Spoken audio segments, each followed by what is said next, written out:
didn't see it, but we saw it go down here. Jaedong defeating Seppi in 3 games, and even Ghost User said this should be a really good match because Jaedong's been playing pretty amazing. Yeah, his ZvT has been, it's either that or his ZvZ, but one of those 2 matchups have been his marquee matchup thus far in StarCraft 2. He's definitely turned some heads with just the raw results, but also it's his play style and his mechanics that really shine through here as well. I mean, it was just actually in, I want to say, Code A, where he, no, actually it was IPTL where he played Maru, excuse me, so I got that wrong. He played Maru on Daybreak. Now that, you know what, my perfection is it Revival? No, it was Jaedong, okay, sorry. Got locked up there for a second, but on Daybreak anyways, at minute 12, he had creep touching the base of the ramp at the natural, and it's just, it's unreal, and that's what we expected from these guys. When Flash, Jaedong, and Fantasy and some of these other players came over, the expectation was these are the guys that have giant poster boards all over, throughout Korea when Brood War is at its highest points. They filled stadiums. We expect a higher level that we have not seen, and that's what he offers. That's what he brings, and it really shines through in ZvT.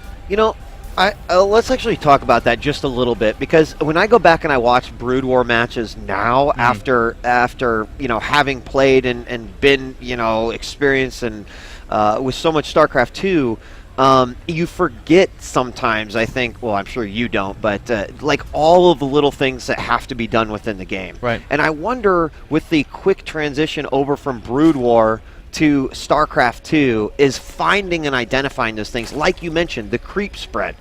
Couldn't you equate to that to having to go back to your hatchery every time and tell that drone to to go back and start mining? Like those little tiny things where extra actions that can give you an advantage later on in the game. Like, do you think that there's any weight to that statement, or is that just kind of like a? Well, I think we're definitely seeing your point being illuminated more so now than ever. Like I said, when StarCraft 2 first came out, the big concern with the stuff that was coming out from Blizzard was, well, auto mining, auto casting, a lot of things that we used to have to do was being done for us. So now we're kind of worried that the game's getting too easy.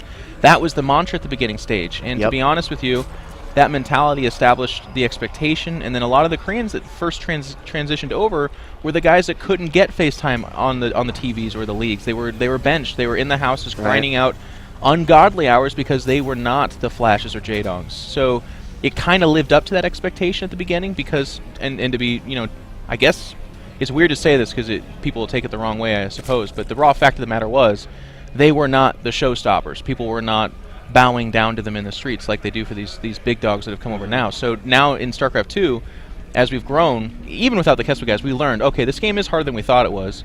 It's not as hard as Brood War. No one's going to say that.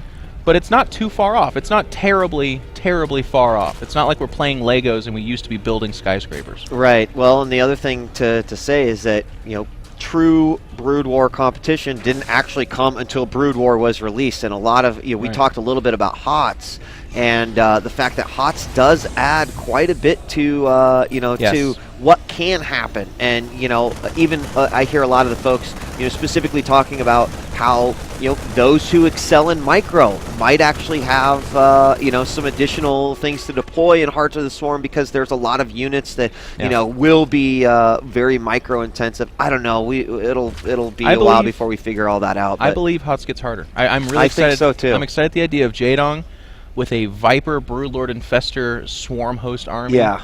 And he's got the other, adornment as well. And those extra few components, I'll tell you what, that's where a lot of the Zergs right now that are really being successful with the fairly simplistic army control are going to fall behind, and the really good ones are going to rise further up to the top, because that army working in perfect symphony is going to be at a higher level than even what we've seen now. So I'm more excited for that, because then I look at Protoss.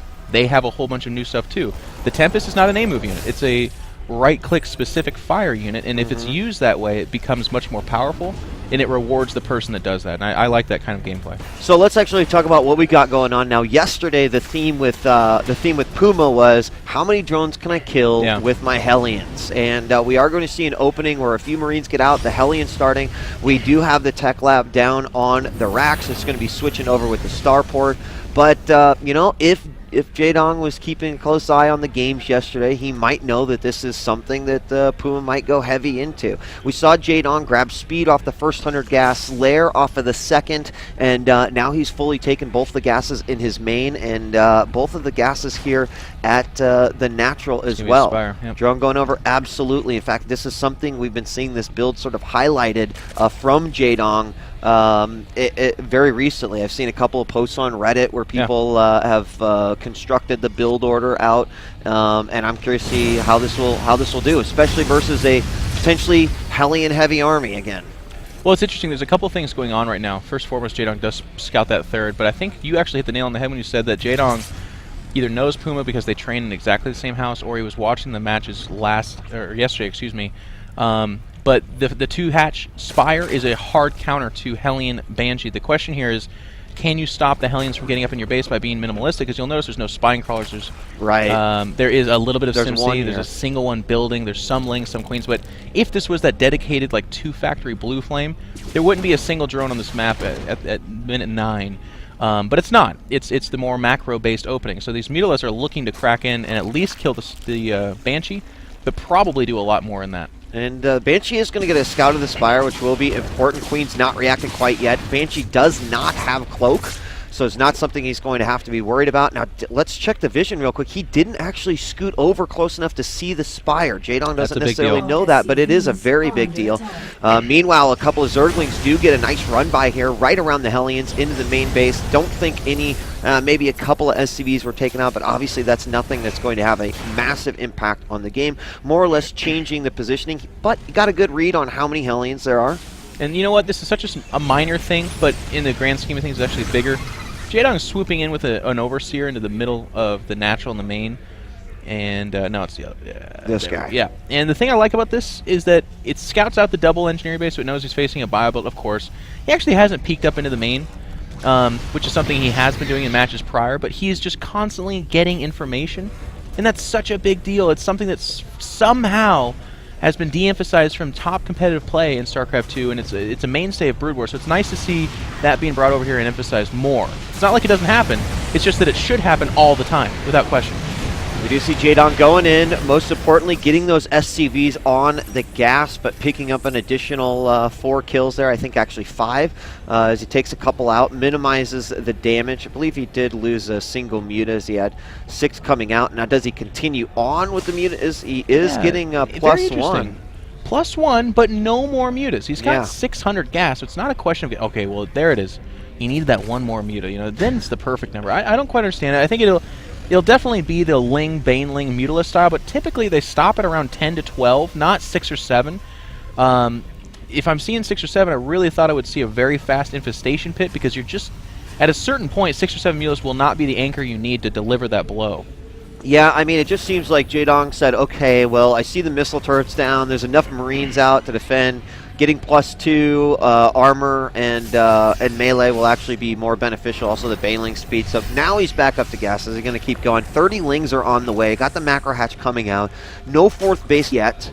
And we do have the Mutas continuing to move in. Wow, they're going to get a couple of medevacs here, and that's actually surprising to me. 2 Mutas do go down, but at least 1 medevac falls as well. The Mutas now responding to the Hellions.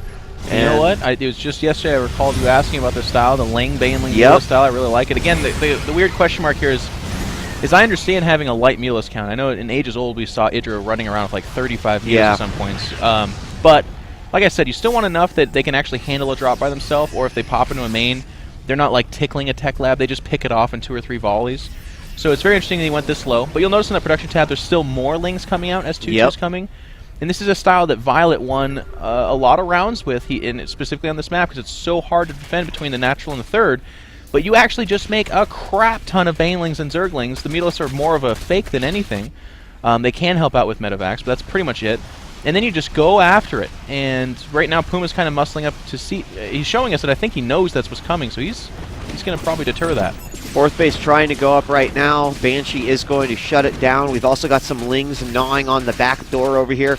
Well, the Mutas did take out a supply depot over here, trying to force those Marines back in, but PuMa's not really budging. He let that die, knew that his line was going to be protected with the amount of Mutas, but here you can see these guys are about to be +2, which makes a huge difference, and that might be the timing that Jaedong is waiting for here. In fact, he's going to be able to get these Marines. If he gets them, Jeff, that's going to be very bad. There's a pickup on a few of them, but he is going to need every single Marine that he can. He's only got 2 tanks up here. You can see he's trying to create a Baneling shield, if you will.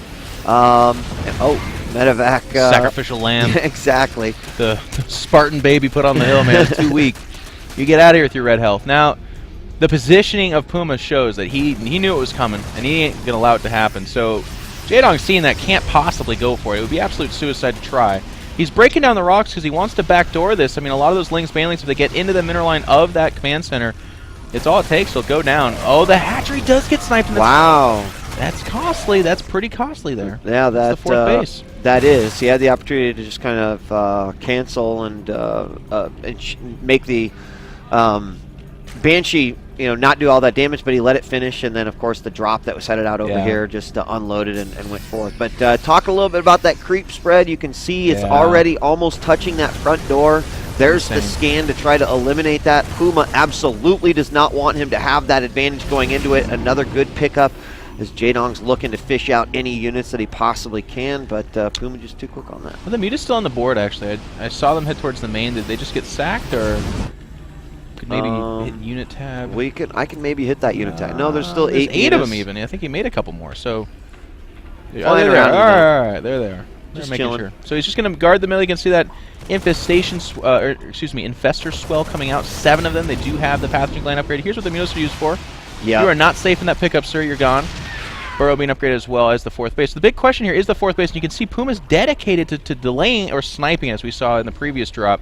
And if you can keep a Zerg on 3 base while you're on 3 base, as time goes on, you're actually pulling ahead economically, as long as there's not something strange going on out in the game. And that's the PuMa game plan right now. Oh, Jaedong almost going for it as he sees PuMa has moved up just to let PuMa moving forward, and no cancellation on that. Bailey's going to get a hit. And there he's going to get it, and we got the big engagement. Oh my God, the fungals on the Marines, and that's exactly what you need in order to be successful.